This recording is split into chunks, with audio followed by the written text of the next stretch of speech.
Right. So your name is? Emmy van Deurzen. And I'm Digby Tantum. And Emmy, we started the new school together in 1996, but you had actually had a very long career developing existential therapy and existential teaching before that, hadn't you? Yes, I worked for 18 years with the program at Regent University, which I had also developed and basically ran for all that time. So when we started in 1996, it was really about re-establishing what had been lost, but doing it in a way that was more specifically existential than it ever had been before. And we did that very much together because you brought in the validation from the University of Sheffield, which was so much needed. Right. Your contribute. I mean, you carried the whole thing though in those early days, commuting from Sheffield in order to run it and teach it. But I remember the one thing that I did probably in that time was emphasise the idea of having online courses, wasn't it? That was your big contribution in the year 2000 when we started on the European projects, bringing in online training in psychotherapy, which has turned out so important during the lockdown and the pandemic. But I wanted to say that I didn't do it on my own up to then, because I worked so very closely with Claire Arnold Baker, and it was the two of us in a tiny little office reinventing psychotherapy training in existential psychotherapy. And I think what we have now got at the Existential Academy with this big group of staff members and all these 5 master's courses and 2 doctoral programs is still very much in the spirit of those early days, which is to have an educational program which is different to anything else, which is about the exploration of people's existential problems. So the master's courses started with 1 student, and you started the what became the doctoral course with, was it 6 students? Well, we had 12, but 12. Then we lost 6 because we were pursued by a hostile situation. So we started with only 6 students in September 1996, and now we've got how many, Dick? I think it's between 300 and 400. Active students. Active yes, students. And about 500 on our books. Yes. Yeah. Yes. So that's pretty amazing in itself, isn't it? So when people didn't think it could be done, but we did it. No, well, everybody knew you could do it, but whether we could all do it together wasn't so clear. So we're planning on retiring in a year, aren't we? We are. What do you think you'll look back on and think that was the biggest single achievement of all that wonderful progression?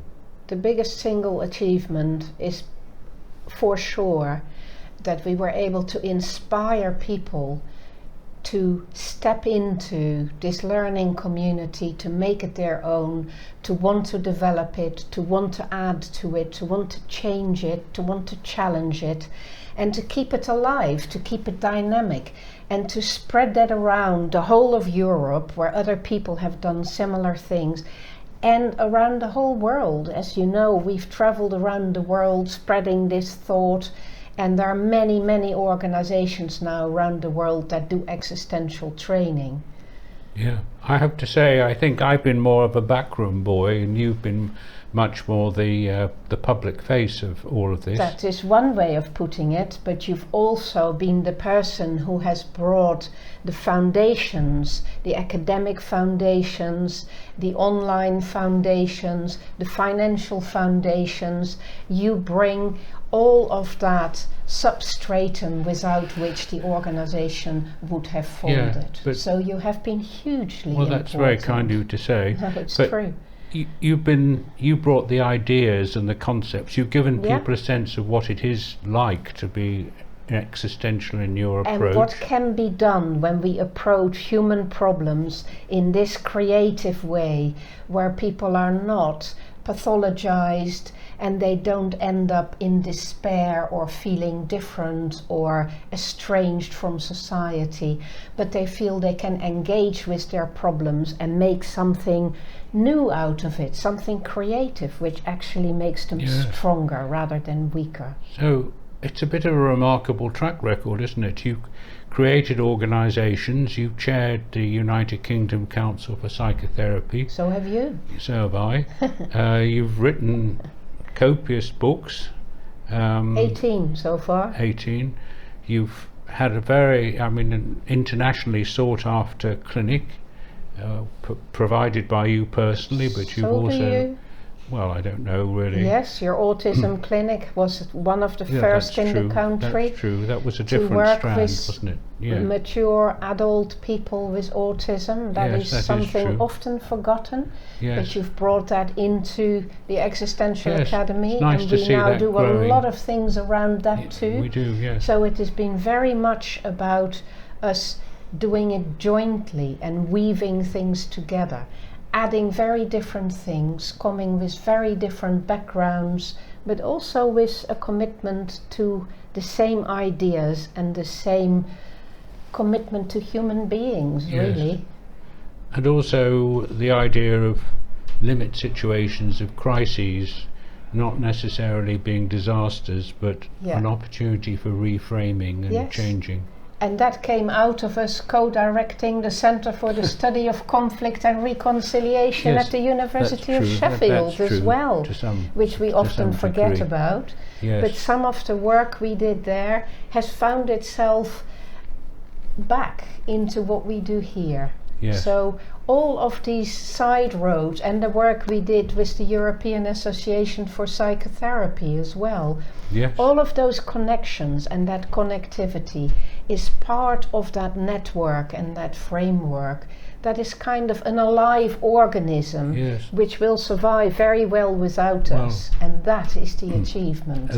It's alive. As we saw today, the first opportunity for many of us to get together in the flesh after COVID. So many people have picked up on these different strands and are taking them in different directions and developing them. It's inspiring and they're to all see passionate that, about it. They are, yes. And they all make it their own, and they take responsibility. They do their own thing, and they make it bigger than it ever was in their own ways. Yeah. And that's wonderful to see. It is, yes. It really is a bit like being the parents who are having to let it go to the grown-up children and trusting that they will make it something that wasn't even in our minds, that we didn't even think was possible. And the greatest thing is they all think they can do it better than us. Yes, which is as it should be. And it's probably true too. Maybe. Yes, Who because knows? the founders are always a little bit particular about what they do. And all this new blood is, making sure that it doesn't become stagnant and it doesn't remain what we thought it should be, Exactly. but it stays that's alive true. and it That's becomes true. something new and wonderful. Yeah.